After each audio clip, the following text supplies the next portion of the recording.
wacake kursi tak dobrak.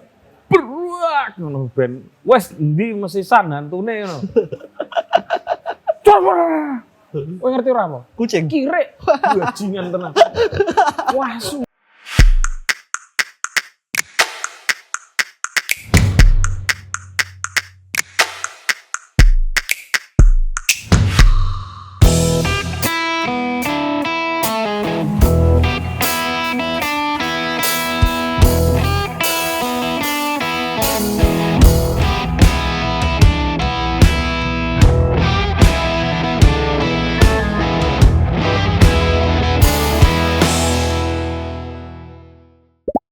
halo teman-teman, ketemu lagi dengan saya Putut EA, Kepala Suku Mojo. Dan malam ini saya agak merinding karena bertemu dengan seorang penulis yang punya indera keenam. Mas Saiful Cahyadi. Siap. Jadi kalau teman-teman mau kesini aja Mbak, nggak apa-apa. Mau membaca tulisannya, ketik saja nama Saiful Cahyadi. Ya, makasih ya. Nanti akan muncul tulisannya yang banyak sekali. Udah menulis berapa kali kamu, Pul? Di Mojok 34 artikel per hari ini. Dahsyat. Itu di Mojok. Di Mojok. Di tempat lain kamu juga nulis? Nulis tapi jarang yang lolos, Mas. Loh, berarti di Mojok mudah lolos? Di Mojok alhamdulillah mudah lolos. Atau karena kalau di Mojok kamu menuliskannya dengan serius, di tempat lain enggak? Nggak tahu kenapa tapi dapat rezekinya. Sebenarnya saya dulu pinginnya di ISAI, Mas. Saya tuh 2019 sampai 2020 itu ngirim 40 ISAI ke Mojok. Nggak ada yang diterima? Yang diterima 2. Ya diterima lumayan 2, lah. terus akhir tahun kemarin dapat kesempatan buat nulis di segmen liputan. Ya. Nah, kenapa Mas, tak panggilnya kamu Saiful atau Ipul? Saiful. Saiful, Mas Saiful ini khusus atau lebih banyak menulis tentang makam-makam. Iya. Dan horor. Enggak Ya? enggak. Ya, Enggak pakai sudut pandang horor. Horor ya, nggak pakai sudut pandang horor, betul. Ya maaf ya, karena yang menulis horor lain ya, lain orang. Cuma beliau punya indera keenam. Enggak. Ora, Mas. Kamu kuliah di mana dulu, Mas Saiful? Kuliah di UTY. UTY. Universitas Teknologi Yogyakarta ya. Ngambil jurusan Sastra Inggris. Sastra Inggris. Ya. Casticus ya. Enggak. Wes lali, Mas. Universitas Teknologi Yogyakarta kok jurusannya Sastra Inggris loh. Teknologi ya. Sakjane aku ya bingung, Mas. Tapi ya ono ya wis piye meneh kan. UTY itu Bagas ya? Bukan ya? Oke.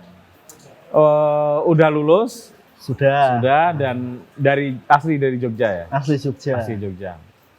Kenapa tertarik menulis tentang makam?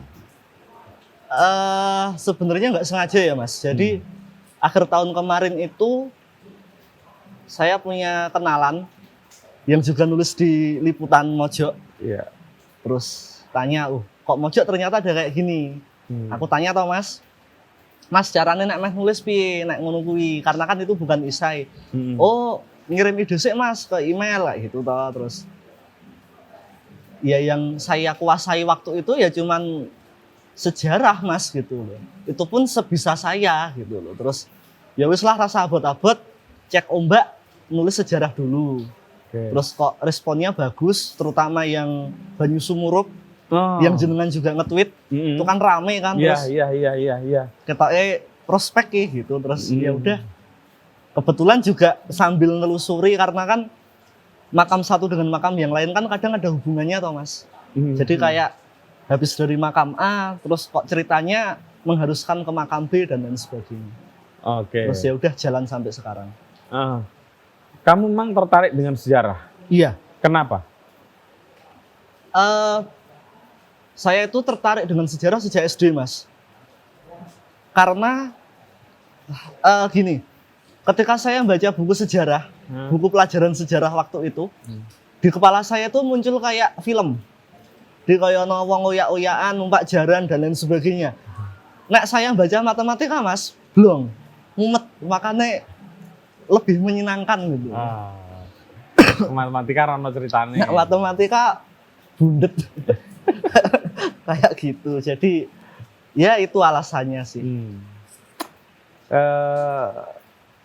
Tapi kamu punya ketertarikan dengan makam? Sejujurnya boleh dikatakan tidak, Mas. Tapi mungkin ini salah satu cerita yang aneh tapi menarik. Saya itu kalau istilahnya orang-orang sekarang healing, Mas. Healing saya itu ke Kota Gede dari dulu. Healing? Iya. Healing saya itu ke Kota Gede. Ke Kota Gedenya di mana? Jadi berangkat biasanya malam, sholat isya, zikir, terus ya rokokan di area Sendang. Ini makam Panembahan? Iya, tapi nggak masuk ke area makam. Oh, sama, yang ada angkringannya, ada pendoponya. Iya. Wah, saya sering ke situ juga, saya kok nggak pernah ketemu ya. Tapi kalau aku biasanya bulan puasa, karena bulan ada puasa. sholat taraweh yang Jam di 2 situ dini hari. jam 2 atau jam 1 ya? Iya, jam 2 Iya. kalau nggak salah. Jadi teman-teman ada beberapa masjid di Yogyakarta itu kalau sholat taraweh itu 2 kali. Ya, untuk memberi kesempatan pada orang-orang yang mungkin nggak bisa sholat taraweh di jam habis isya gitu ya. Betul. Terus mengadakan lagi sholat taraweh di jam 1 atau jam 2 malam gitu. Nah, saya dulu sering sholat taraweh di masjid di Kota Gede itu, di area makam Panembahan Senopati ya. Kenapa kamu merasa healing di situ? Di situ merasa tentram gitu? Merasa tentram, seneng. Ya. Terus ya pulang plong, Mas. Apa yang kamu lakukan di situ? Padahal nggak nyekar ya kamu? Nggak nyekar. Saya belum pernah masuk kalau ke Kota Gede malah. Oh, sama. Belum pernah. Saya juga nggak. Saya berbelas kali ke sana nggak pernah masuk ke makamnya. Ya, yang tak lakukan ya cuman datang, sholat, zikir, ke area Sendang. Oh, kamu sampai ke area Sampai ke area Sendang. Kalau aku nggak. Rokokan, delok wong lewat, terus keluar ngopi, udah pulang. Kalau aku senengnya di situ tuh ngobrol dengan para peziarah. Aku pernah ngobrol di situ tuh, full. Ada yang sampai udah di situ 3 tahun. Gayeng, Mas, soalnya bener. Bahkan saya yang hanya melihat saja gayeng. Iya. Gayeng. Asik dan nemu sesuatu yang kadang unik. Soalnya di sana. Iya. Unik tapi real ya, Mas, bukan indra keenam loh. Iya. Nek ketemu aku ya melayu, Mas. Nek cari Gus Bayu, wong sing ning makam kesuwen ini biasanya duwe masalah urip. Masalahnya radedet, Mas, makanya ngeliput makam. Paling jujur. Kalau kamu kan healing tadi ya. Enggak yang sudah setahun, 2 tahun, 3 tahun itu ya. Ya ada yang memang bagian dari tiraka, tapi ada yang sebagian karena punya masalah dalam hidupnya, cari Gus Bah. Terus menurutmu ya, makam yang sudah kamu tulis itu berapa makam sih? Antara 12 atau 14 gitu, Mas. Lupa aku. Ya. Segitu pokoknya. Makam apa yang paling menarik dari sisi apa ya? Kejadian ketika kamu, bukan sejarahnya, kejadian ketika kamu datang ke sana. Antokopuro, makam Ratu Malang. Antokopuro. Iya. Itu di daerah mana? Di daerah Pleret. Di daerah Pleret, Bantul. Iya. Gimana tuh ceritanya? Jadi sebenarnya sebelum saya ngeliput tuh saya sudah sering ke sana, Mas. Sudah sering ke sana, 2 kali ke sana. Untuk melepas rasa penasaran. Karena bukan untuk healing ya? Bukan. Karena kan saya tahu nama itu dari buku. Dari novelnya Romo Mangun. Terus tak lacak, loh kok ternyata kok beneran ada, saya datang ke situ. 2 kali itu ketemu juga sama Pak Juru Kuncinya. Terus itu novelnya Romo Mangunnya apa? Yang Roro Mendut. Tuh terus ya itu pas liputan juru kunci kan lagi nyapu Pak, Mas di atas. Dia turun udah. Lu tenan toh tak jedek toh nang sing goleki aku ya dia kayak gitu. Terus dia merasa sudah akan ada yang datang. Dia tahu, dia ngomong beliau bisa tahu kalau ada orang yang mau nyari. Kayak gitu katanya. Itu gimmick gitu, Pul. Katanya loh Mas, makanya nggak tahu bener apa enggak. Enggak, jadi gini. Kalau di makam-makam ya aku nggak sebanyak kamu lah, tapi ya sering juga lah ke makam-makam yang agak ini. Itu katanya ada 2 gimmicknya. Iya Mas. Ini kata orang yang sudah terlalu sering ke makam. Gimmicknya 2 nih teman-teman ya. 1, yo kan itu tadi. Yo kan ana sing arep teko mun kula entosi. Bener gak? Bener. Nah, yang kedua, nah dipun tenggo kalian simbahipun. Jadi yang dimakamkan itu seolah-olah sudah menunggu kita. Gitu. Bener. Nah, bener gak? Bener. Nah itu bahasa itu dipakai untuk semua orang. Tapi jadi kamu jangan merasa istimewa. Kalau bahasa kedua belum pernah Mas aku melan, jujur. Ya? Belum pernah. Apa? Yang bahasa kedua sudah ditunggu itu tadi. Oh belum ya. Belum Nah, aku itu di candi mana itu di Sukoharjo itu Suko. Ya itu digituin terus udahlah aku agak panjang juga gitu-gituan ya. Ya walaupun bukan untuk hal-hal yang sifatnya mistik tentu saja.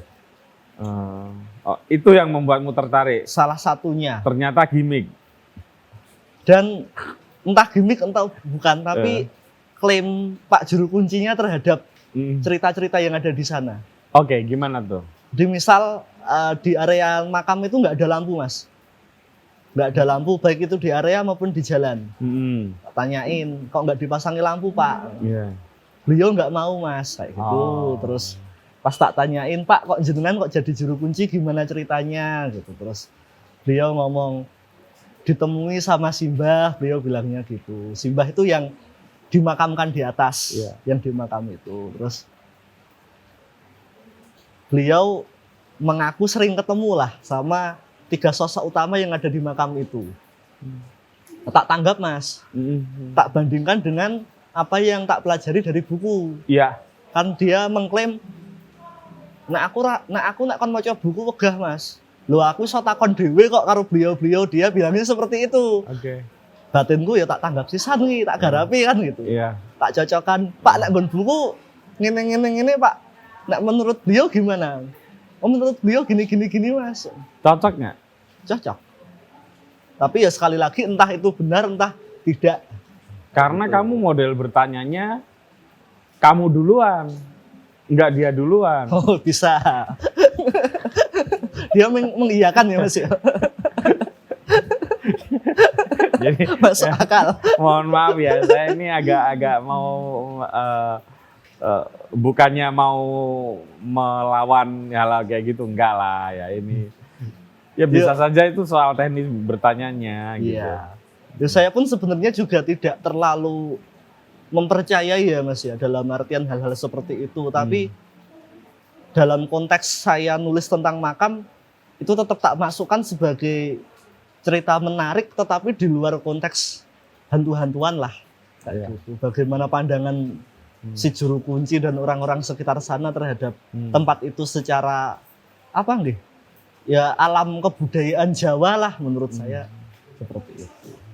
Kamu kan menulis yang viral salah satunya kan Banyu Sumurup ya. Iya. Bisa ceritain Pul supaya ada teman-teman yang mungkin belum pernah tahu tentang Banyu Sumurup bisa. Karena ini salah satu kompleks pemakaman yang unik ya. Iya. Silakan Pul. Banyu Sumurup itu tokoh utama yang dimakamkan di sana namanya Pangeran Pekik.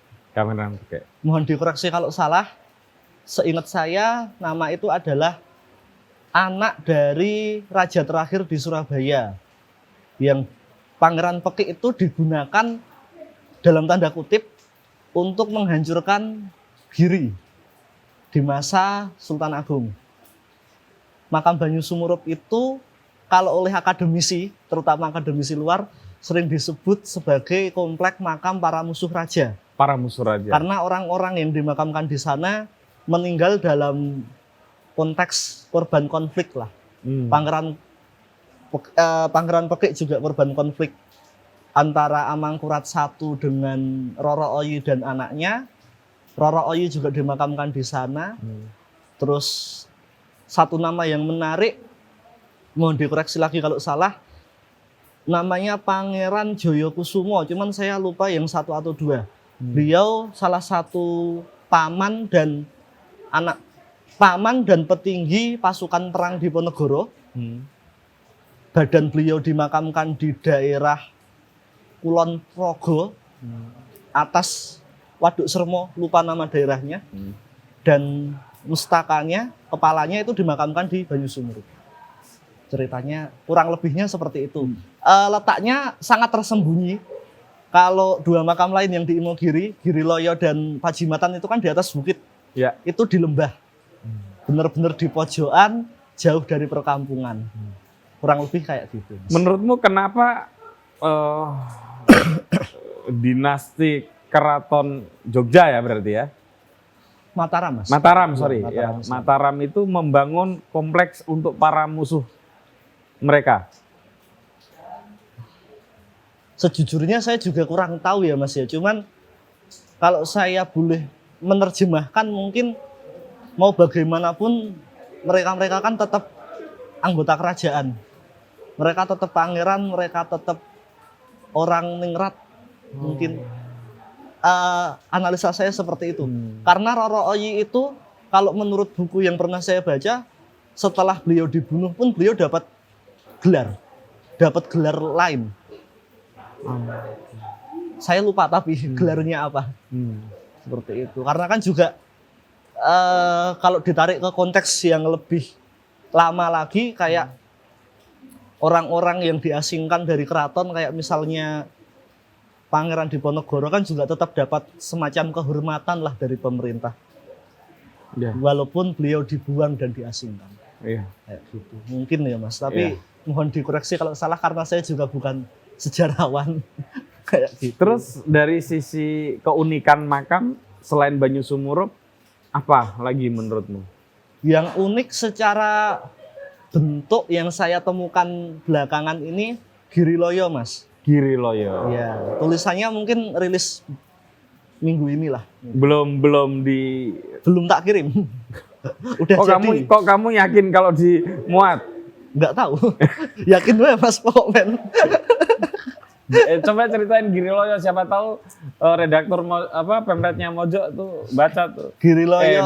Dengerin. Giriloyo itu jadi gini, Mas, mungkin kebanyakan orang kan kalau mendengar kata makam raja-raja itu kan akan langsung ke Imogiri yang dikenal di Pajimatan. Nah, padahal Pajimatan itu lokasi kedua yang dipilih oleh Sultan Agung sebagai komplek makam raja-raja. Pilihan pertamanya di Giriloyo itu tadi. Berarti Giriloyo lebih dulu ada? Lebih dulu ada. Kalau saya baca buku, sekitar selisihnya pembangunannya sekitar 3 tahun. Selisihnya.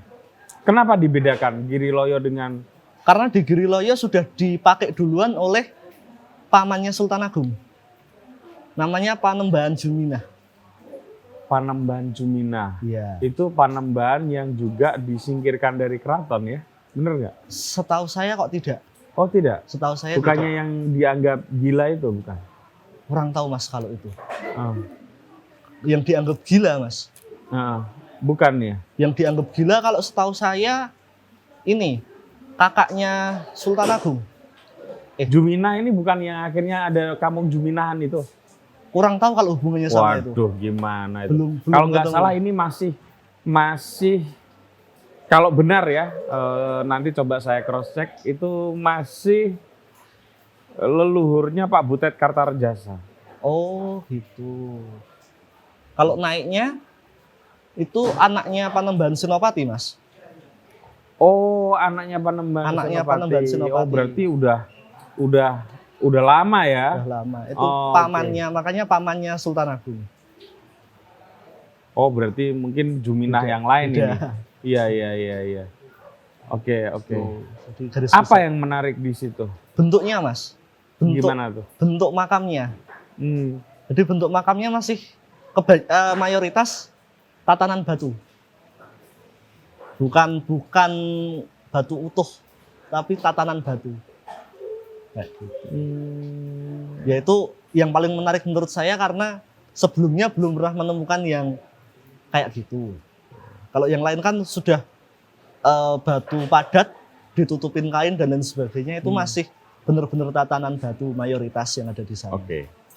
Kalau yang bukan raja-raja atau ningrat-ningrat gitu, ada nggak yang kamu liput dan kamu suka kunjungi?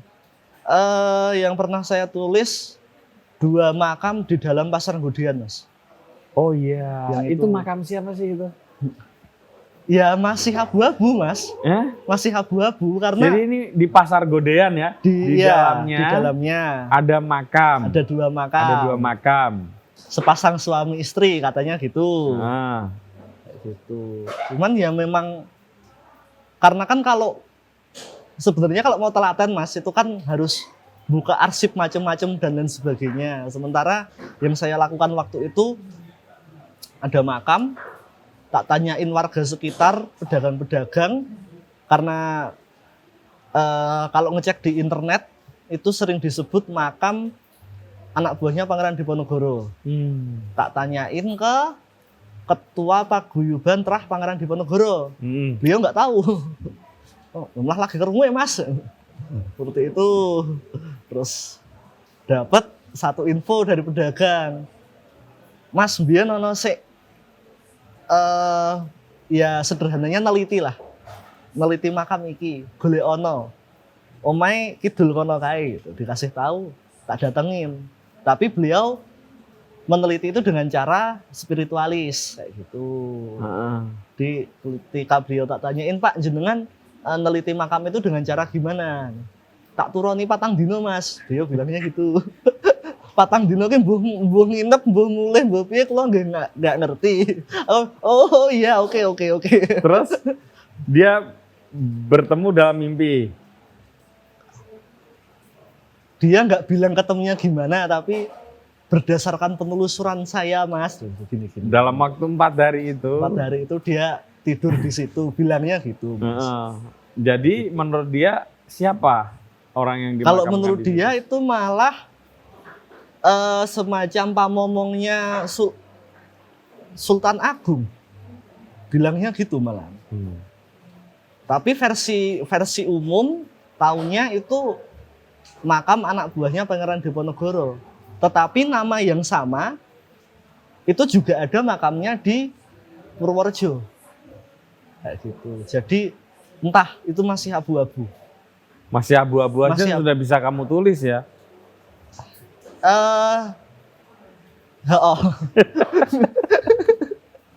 Bul, ini kamu harus jujur nih.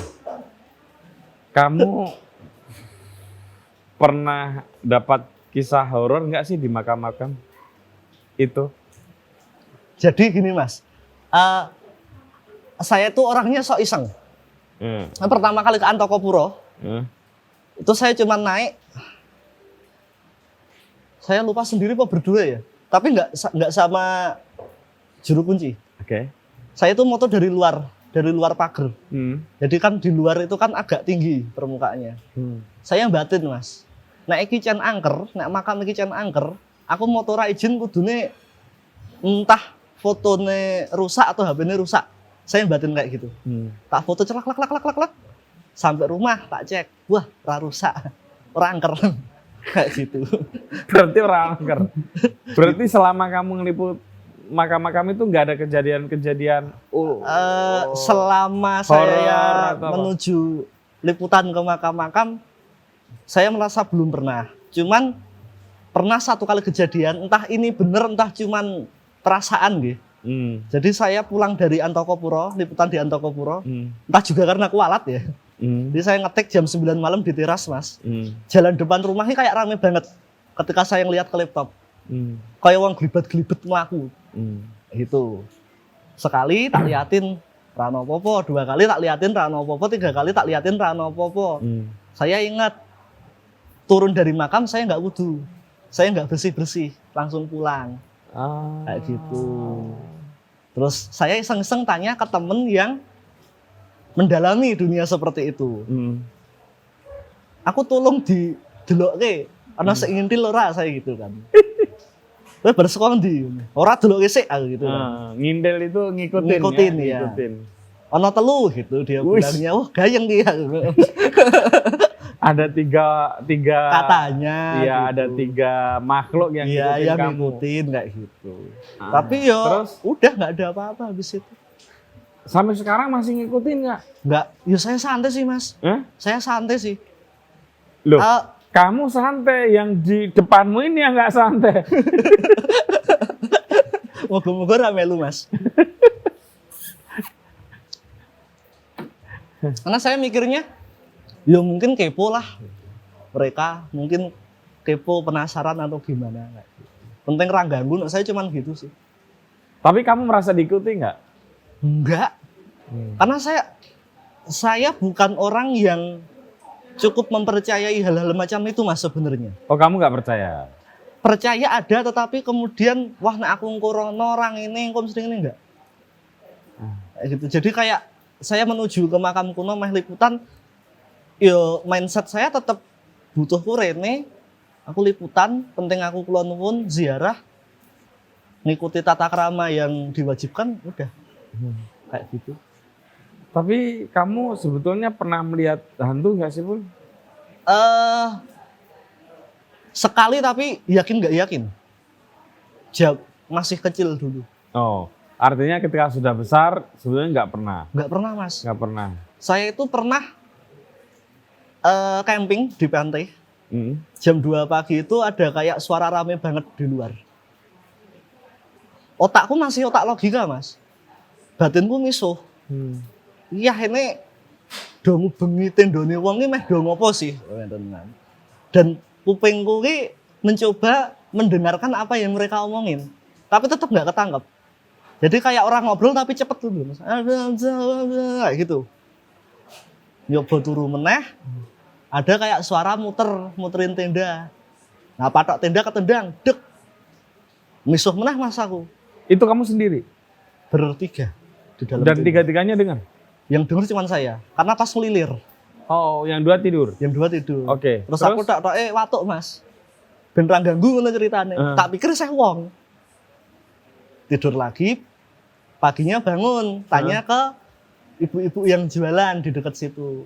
Bu, wau dalu enten rombongan mulih napa sik mriki sekitar jam 1 jam kalih kayak gitu. Ra tambah mas. Ketemu bengi meng iki, wah iki gayeng, kudune aku metu. Kayak gitu ya, cuman itu sih mas yang terakhir. Aku Pul mengalami kejadian yang agak mengerikan. Jadi aku tuh pernah tinggal di Bali, di tempatnya seorang teman ya yang tinggal di Swiss, namanya Mas Sigit Susanto. Itu tempatnya di pinggir sungai dan jauh sekali dari perkampungan. Di situ ada satu keluarga yang nungguin, tapi di lantai bawah. Dan aku datang ke sana itu bersama 2 teman. Tapi aku agak lama di sana, 3 bulan. Temen yang aku ajak ini kebetulan malam itu diajak keluar sama yang tinggal di situ. Oh, jenengan dhewean. Sendiri. Ada orang tuanya, orang tua itu orang tua yang mereka punya 3 anak ya. Tapi anaknya keluar semua, tinggal orang tua, tapi orang tuanya itu tidur.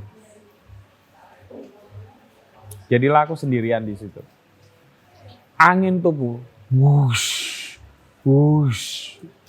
Aku ikan yo, wongnya rodok-rodok wedi. Takut aku. Apalagi cerita-cerita ya kalau di Bali itu kan yang sungai itu dekat dengan energi apa gitu ya. Aku akhirnya tutup pintu. Ini di kamar nih di lantai atas, tapi lantai atas itu semi terbuka. Oh, Gitu ya. iya. Aku tutup. Jadi angin tuh wush, wush, wush gitu. Aku tutup pintu, aku coba tidur, tapi nggak bisa tidur. Terdengar suara cedak, cedak, cedak, cedak, cedak, cedak. Kayak naik tangga. Gitu. Kayak langkah kaki berarti. Kayak langkah kaki. Terus turun lagi. Terus naik lagi. Wah, bajingan. Aku entek hatiku. Itu belum ada HP tapi ya nggak dapat sinyal ya. HP zaman dulu gitu. Terus langkah kaki itu di depan kamar. Jadi bentuknya ini kamar, ini ada kamarnya juga, terus ini ada ruang, terus ini terbuka gitu, tapi di tingkat 2 gitu. Cedak. Oh boy. Wah, aku udah ketakutan. Yang aku lebih takut lagi,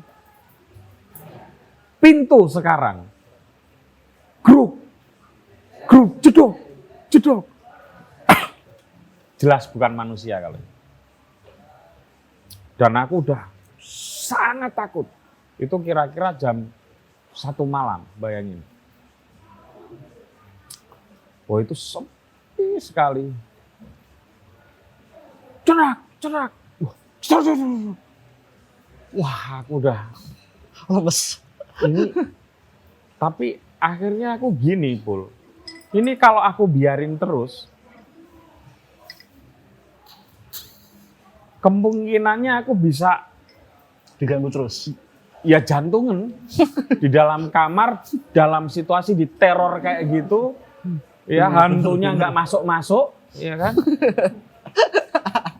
Iya kan?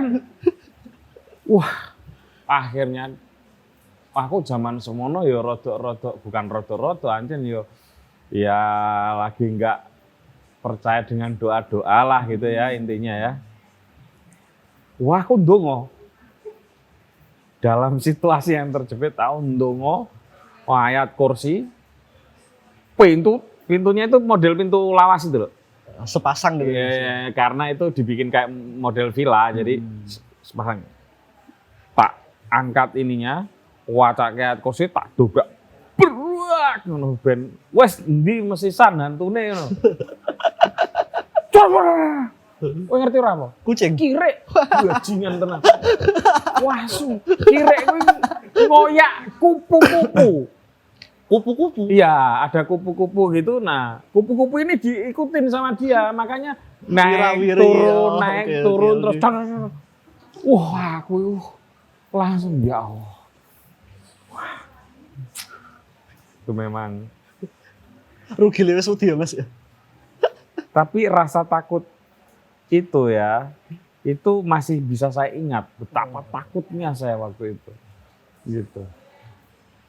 Ya, tapi ya ternyata nggak ada. Bukan hantu. Ya, tapi bukannya saya nggak percaya ya.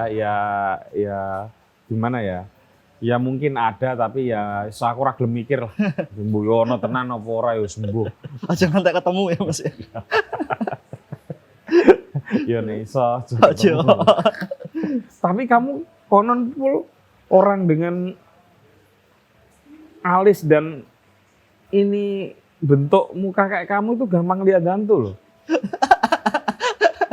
Saya Mas tak guyu, Mas. Jadi, aku sakjane gini, Mas. Ya bener nggak? Bener kan? Saya gabut, Mas. Ya. Itu pengen. Jadi, ngampung saya itu kan di pojokan. Untuk menuju ke dusun saya itu kudu lewat sawah-sawah. Kadang lagi gabut, sengaja alon-alon karo rokokan, Mas, bengi-bengi jam 1 jam 2. Bu, aku tak ndelok lah. Karena sok jujur iki aneh ya, Mas yo. Alasannya. Nek kanca-kancaku cerita hantu, aku ora iso cerita, Mas. Soalnya urung tahu wero. Kancaku udah cerita ketemu iki aku meneng. Bu, aku ketemu bende bahan cerita ngono lho. Tapi yo belum pernah. Berarti pada dasarnya kamu itu pemberani ya? Enggak. Jirih juga? Kadang jirih. Loh, jirih kok seneng ke makam ya? Nggak tahu juga. Saya juga bukan orang pemberani ya, tapi kalau ke makam ya jarang malam hari sih. Kecuali ya di Panembahan Senopati itu kan iya. rame ya. Atau di makam wali-wali gitu ya. Kalau ziarah ke wali-wali kamu suka? Belum pernah. Belum pernah ya? Iya. Saya tuh baru tertarik ke tempat-tempat seperti itu juga baru setahun terakhir, Mas. Dulu juga sama sekali nggak mau. Ya mungkin hati nggih. Urusan niat itu kan nggak bisa dijelaskan dengan logika atau apa. Oh. Baru sekarang kemudian aku kinyok ngeliput neng makam-makam kuno, mosok sik jelas ulama kok aku wegah ziarah. Kadang mikirnya sekarang gitu. Nah, gitu sih sekarang. Iya, iya. Ya kalau aku sih bukan kok kategori suka banget enggak ya, tapi kalau pas di tempat tertentu kok ada kesempatan di situ ada makam wali ya saya datang. Dulu pernah ikut ziarah ke makam wali, terus malah mengamati peziarah, Mas. Enggak, yang lain berdoa, oh lindungan ngene, oh ngantek ana sing khusuk dan lain sebagainya. Yang menarik itu di situ, Bu. Serius. Aku pernah ke ini, kalau ini dekat rumahku. Petilasan Sunan Bonang. Oh, Di Bonang ya. Nah, itu kan ada perdebatan lah. Makam Sunan Bonang itu di situ, tapi sebagian besar orang bilang di Tuban gitu. Sama kayak di makam Panembahan Senopati. Rame. Enggak ramenya sih enggak. Cuman saya bertemu dengan seorang simbah gitu ya. Bawa anak kecil. Usia anak itu 5 tahun. Anak itu sangat mandiri. Waktu aku datang ke situ tuh ya makan mie, makan sendiri gitu. Terus aku teringat anakku gitu kan. Terus ya ngobrol akhirnya. Beliau dari Lombok. Dan sudah berjalan kaki ke Aceh. Dari Lombok ke Aceh. Jalan kaki. Balik lagi ke Lombok. Terus kemudian sudah beberapa tahun ada di Bonang. Iya. Dan setiap hari Jumat, beliau dan anak kecil ini, Jumatannya di Masjid Lasem, dengan jalan kaki juga. Jadi anak kecil ini sudah jalan belasan kilometer setiap hari Jumat. Super. Wah. Ya aku tahu kalau beliau itu pasti dari orang Lombok tahu karena logatnya, terus beliau tahu banyak tentang Lombok gitu ya, saya percaya. Jadi ternyata banyak sekali orang yang masih punya hobi bukan hanya ziarah, tapi berjalan kaki. Itu menurut Bapak ini. Terutama di musim-musim tertentu, Suro atau apa itu banyak Mas, dia bilang gitu. Jalan kaki dari Sulawesi ke Aceh. Ya tentu ya waktu nyebrang ya naik kapal lah, tapi habis itu ya jalan kaki gitu. Kamu nggak pernah menemui orang-orang antik seperti itu? Nah, di daerah saya itu ada kepercayaan gini, Mas. Tapi sekali lagi ini entah benar entah tidak. Ya aku juga nggak tahu apakah dia calon-calon pernah lurah ke di Aceh. daerah itu dia akan berjalan kaki mengelilingi kelurahan di malam hari. Tapi harinya hari tertentu, dicariin kayak gitu. Dicariin karo sing lebih paham kayak gitu. Itu baru kemarin, belum lama kemarin diceritain salah satu temen yang dia ya sering bersinggungan lah dengan para pejabat-pejabat lokal. Oke. Pul, menurutmu apa sih asiknya menulis makam? Kalau misi pribadiku Mas sebenarnya melawan stigma bahwa makam itu selalu tentang demit, hantu, pocong, kuntilanak, tuyul dan lain sebagainya. Jadi memang tulisan-tulisan saya itu sebisa mungkin nggak memasukkan unsur-unsur misteri, hantu, angker dan lain sebagainya. Dan memang itu tidak kamu alami kan? Pertama ya, dan kedua adalah ya biar tahulah, maksudnya makam itu kan juga tergantung kita memandangnya gimana. Betul. Apakah arep didadak ke tempat uji nyali atau kita memandang sekedar alah ming watu dapake dan lain sebagainya, atau oh ternyata tokoh di makam ini dulunya begini, punya jasa begini, cerita kehidupannya begini dan lain sebagainya. Kayak gitu sih. Secara pribadi yang ingin saya lakukan seperti itu. Kalau misalnya ada kejadian horor gitu, mungkin nggak kamu tulis? Atau sengaja kamu nggak akan tulis itu? Kemungkinan saya nggak akan nulis. Oke. Karena gini Mas, nek menurut saya, kalau cuman mau memberikan gimmick, gampang Mas. Aku garek nulis, memasuki area rasanya seperti puluhan pasang mata memandang. Tetapi ketika saya menolehkan kepala tentu tidak ada apa-apa. Hanya ada daun-daun pisang. Hanya ada daun-daun. Iki. Ini kalau jalan kami keluar kota bertiga dan satu lagi sopir yang biasa ikut kami. Wah, ceritanya mesti memedi kabeh. Nginep ning hotel gonta-ganti mesti ana memedine yo. Padahal aku yo nginep ning kono. Wah, jan. Hobi cerita ning mobil ada Mas, ada. Goblok. Ada apa?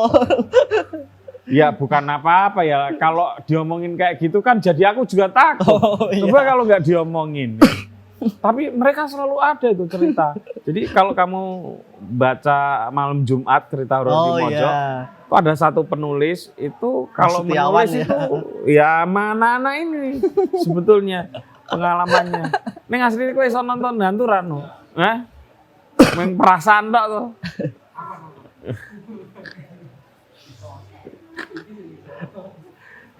Oh iya, nah ini kowe jare indigo ya. Wah, sesuk melu aku liputan Mas. Indium diasmu.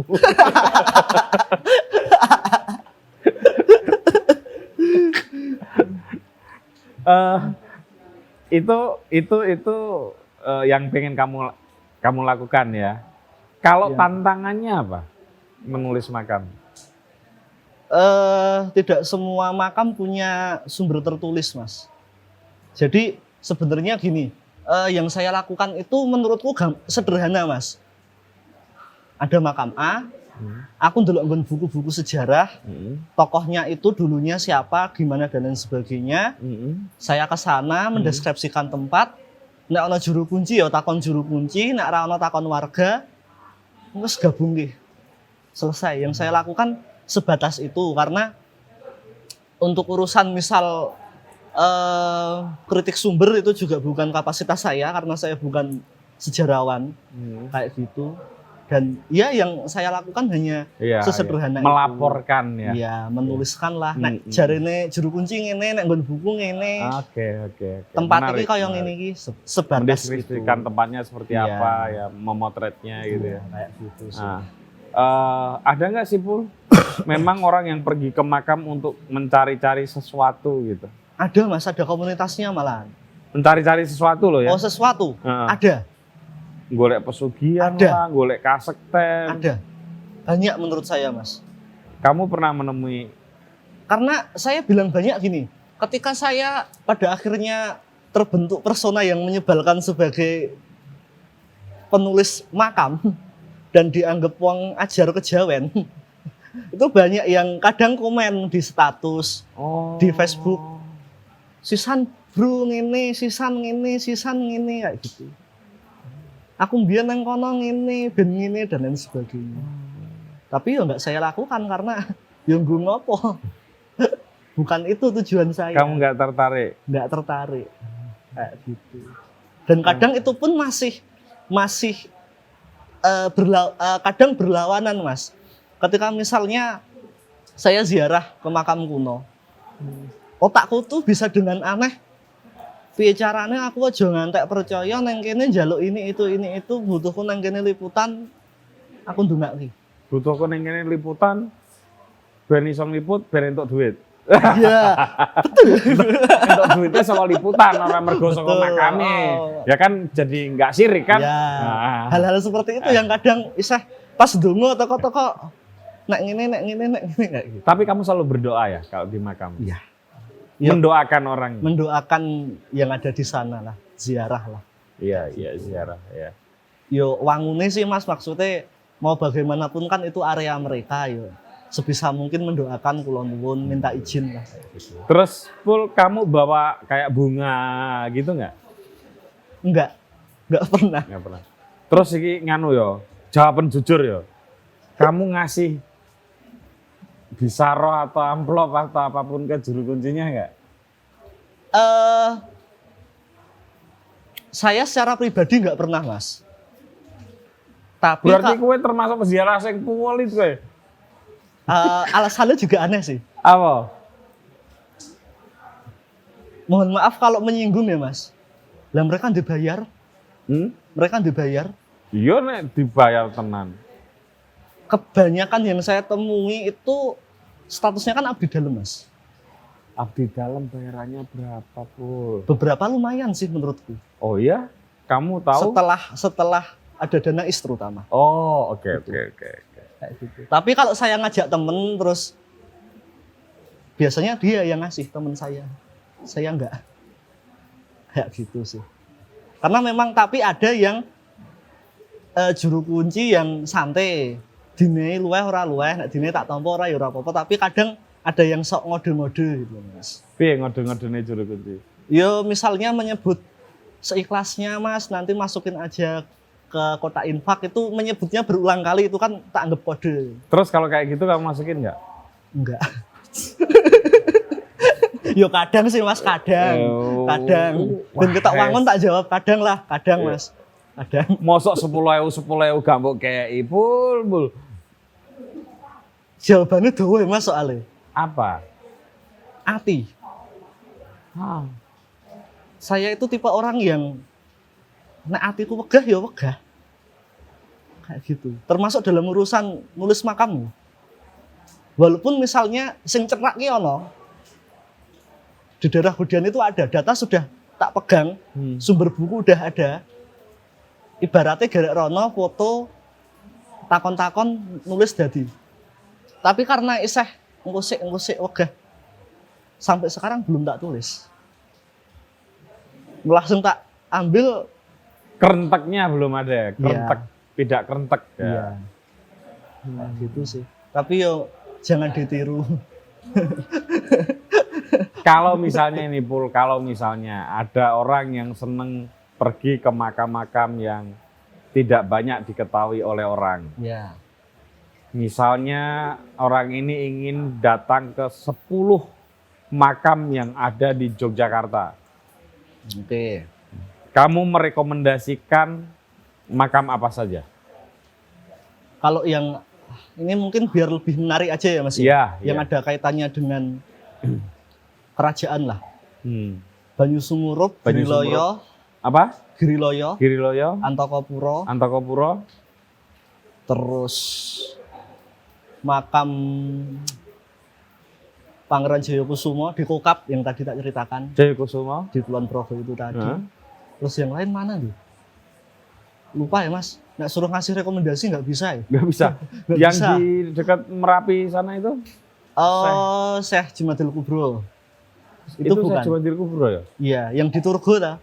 Iya di Turgo. Iya, di Turgo Syekh itu Jumadil Kubro. Syekh Jumadil Kubro. Bukannya Syekh Jumadil Kubro itu yang di Bukit Tidar itu? Beliau makamnya banyak ya Mas. Oh iya. Ada di beberapa tempat. Iya. Sama kayak Di Syekh, Demak atau di mana juga. Syekh Maulana Maghribi itu kan juga banyak. Benar. Di Jawa Timur juga ada, Jawa Tengah juga ada.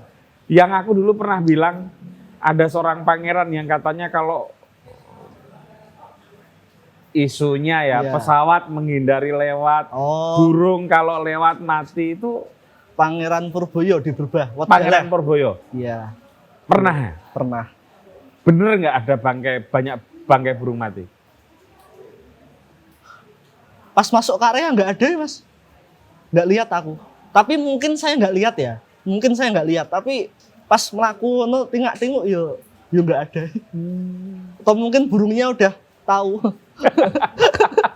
Udah punya konsensus aja lewat kono aja lewat ya mungkin kan kayak gitu. Itu bisa tolong ceritain full Pangeran Purboyo itu siapa? Pangeran Purboyo itu anaknya Panembahan Senopati tapi dari Selir. Dari jalur kakek, dari jalur ibu, beliau itu masih keturunan Ki Ageng Giring III. Ki Ageng Giring ya? Ya, yang ada di Sodo makamnya. Gitu. Oh, kamu pernah ke Ki Ageng Giring juga? Pernah. Dan beliau salah satu tumenggungnya Mataram. Panglima perangnya Mataram. Kayak gitu sih. Kurang lebih. Dan karena sakti itulah konon burung-burung yang lewat di makamnya jatuh ya? Iya, karena kalau mitos semacam itu konon di Pajimatan juga ada Mas. Jadi iya? kalau pesawat atau burung lewat atas makam Sultan Agung itu juga akan jatuh katanya. Nek pesawat urung tawono toh. Ya kalau pesawat Jatuh. belum pernah ada. Kalau burung Konon katanya seperti itu. Kayak gitu. Kalau dari sisi juru kuncinya sendiri mengatakan ini juru kunci siapa nih? yang di Pangeran Purboyo Di Pangeran Werjalek, Purboyo. selama dari pihak Lanut itu istilahnya nembung lah, ziarah lah. Ya karena itu dekat Lanut ya. Ya, Heeh. biasanya itu kan ziarahnya pas pergantian ini komandannya. Kayak gitu. Selama ketika pergantian komandan barunya ziarah, itu insya Allah nggak ada apa-apa. Oke. Terus saya kan tanya, nah yang kejadian tahun 2000 berapa 14 atau 15 itu, Heeh. itu ziarah mboten Pak? Saya kan tanya gitu. Yang tragedi apa nih? Yang pas itu loh Mas, Garuda apa, ya? Jogja Air Show atau apa itu loh. Oh Yang iya, itu. iya. Jogja Air Show. Iya, Terus iya, Pak iya. juru kuncinya bilang, tapi ya nggak tahu ini Itu jatuh ya? jatuh. Iya. Tuh. Nek sekelingan kula kok mboten Mas. Tapi nggih kula ora ngerti seumpama Lanut Kasat apa komandannya yang baru itu ziarah, tapi pas teman yang lain yang jaga kayak gitu. Dia bilangnya kayak gitu. Oke, Pul. Terakhir nih, karena sudah cukup lama kita ngobrol. Kalau kamu pengen makam mana lagi yang kamu pengen datangi? Yang ada di daftar saya itu masih 7. 7. Boleh dong disebut 7-7-nya. 7 itu Panembahan Pak Pangeran Jayakusumo, Kokap itu tadi. Heeh. Oh itu kamu belum tulis ya? Belum. Oke. Terus Syekh Maulana Maghribi. Syekh Maulana Maghribi yang di Syekh Jumadil Kubro yang ada di Turgo. Turgo. Panembahan Selapawening Itu di mana? di deket Parangtritis. Itu siapa itu beliau? Ceritanya Selo Pawening. ya, versinya ada yang mengatakan Namanya bagus sebagai banget ya. Selo Pawening, ada yang mengatakan Selo Hening. Iya, sama-sama bagusnya. Gitu. Itu pelarian dari Majapahit. Heeh. Konon masih keturunan Brawijaya berapa lupa saya. Masih Oke. keturunan lah. Mm-mm. Dan dia menjadi semacam tokoh penyebar agama Hindu atau Buddha gitu di sana. Dan pernah menjadi dalam tanda kutip musuh dari Syekh Maulana Maghribi. Oh ya. Iya. Ceritanya 2 orang itu adu kekuatan dengan cara mancing, Mas. Sungguh Mancing? tidak masuk akal. Padahal alat pancing belum ditemukan. Belum ditemukan. Dan lebih lucu ketika ceritanya itu Syekh Maulana Maghribi memenangkan pertarungan mancing itu Ya. karena beliau mendapatkan ikan sudah dalam posisi matang. Saya masak sopo aku ora ngerti. Embuh. Kayak gitu. Akhirnya menang Syekh Maulana Maghribi Akhirnya ya. menang Syekh Maulana Ah, Maghribi. Oke. Kayak gitu. Itu baru 3. Iya. Ya, 3 yang lain saya lupa ya, Mas. Makam Raden Bagus Kasantuko kemudian salah satunya. Raden Bagus Kasantuko. Itu Kasan Putro. Kasantuko. Kasantuko. Iya. Siapa beliau? Itu beliau petinggi militer pasukannya di Ponegoro. Nah, kalau yang di daerah di luar Jogja, Luar Jogja yang pengen tak datengin makamnya Amangkurat I di Tegal. oh ya, Iya, Manggarai di satu di Tegal. Tegal. Kenapa, Bul? Biar nyambung Mas ceritanya, karena yang tentang Amangkurat I kan kebanyakan di pleret dan udah tak tulis. Kayak Banyu Sumurup itu kan ada kaitannya sama Amangkurat I. Iya. Mana makam Ratu Malang juga, nah, biar lengkap sih. Sisi ceritanya biar lengkap. Dan kayaknya kok beliau itu di sana, walaupun di sejarah sekarang itu kayak jadi raja yang kejam, tapi kok kayaknya di sana cukup tetap dihormati lah. Kayaknya. Iya. Sepertinya begitu. Ya. Nah, Indikasi sederhana saya karena ketika ngelihat di map itu deketnya ada swalayan atau mall gitu nama Amangkurat. lu terus hubungannya apa? Orang ngerti tapi kok kayak cerak wong dodol teh botol apa? karena di sini kan nggak ada Mas setahu saya. Secerake terus jeneng nganggo jeneng raja kayak nggak ada gitu. Tapi ya nggak tahu sih. Cuman kayak pemikiran lucu-lucuan aja kayak gitu. Iya. Kalau kamu datang ke tempat-tempat kayak gitu lebih senang sendirian atau dengan teman? Lebih seneng sendirian. Kenapa? Pertama mesake Mas, kadang kalau saya nggak tahu dia kuat apa enggak, karena kan kebanyakan naik turun gunung kan. Weh. Kayak gitu. Jadi Jadi kira-kira kalau aku mau ikut, kamu udah wah mesti rakuat nih Mas Putut. tak golek sik datar Mas. Tapi kalau aku ikut, kamu mau? Boleh. Boleh ya. Boleh. Oke. Kalau teman-teman yang lain ikut, boleh nggak? Boleh Mas. Hah? Apalagi kan teman-teman ada yang katanya Bukan bisa lihat teman-teman yang hantu. menonton. Oh boleh. Boleh. Boleh ya? Boleh. Boleh ya. Silakan menghubungi Ipul. Mas Saiful ini dia punya akun di Facebookmu apa? Aku udah nggak main Facebook soalnya. Di Facebook bisa. Kalau di Twitter Saiful Anwar. Saiful Cahyadi. Saiful Cahyadi. Iya. Atau bisa menghubungi juga di akun Sabda Desa ya. Ya, atau mungkin dalam waktu dekat saya dan teman-teman akan mengadakan lagi jalan-jalan ke makam kayak gitu. Oh pernah? Kemarin pernah sebelum puasa. Oh di mana? Di yang dikunjungin Kota Gede, Situs Pleret, Situs Masjid Agung Pleret, Makam Ratu Malang, sama Banyu Sumurup. Jalan-jalan itu maksudnya sekali Ya motoran, ya motoran bareng, tapi dolan sekali bareng. ini ya dolan bareng gitu. Ya, sekali jalan. Oh, oke. Kayak gitu. Itu tidak kamu umumkan biasanya. Itu Yuk, kemarin dolan tak yuk. umumkan. Oh, Dan diumumkan. kebanyakan teman-teman yang ikut dari Twitter, Mas. Oh, pada ikut. Dan anak-anak muda. Iya, pada ikut. Mahasiswa, iya, mahasiswa. Berarti kamu memandu mereka. Enggak. Terus bocak rambut pandu maksudnya. Ya kan konsepnya dolan bareng, Mas. Dolan bareng. Dolan bareng tak gawa rono. Tapi kenalan ra. Yo kenalan. Oh, iya. Dolan bareng tak gawa rono, ana jero kuncine wis takono dhewe. Oke. Kayak gitu sih konsepnya. Ya. Oke, Pul. Makasih banyak ya, Pul ya. Siap, makasih Semoga Mas.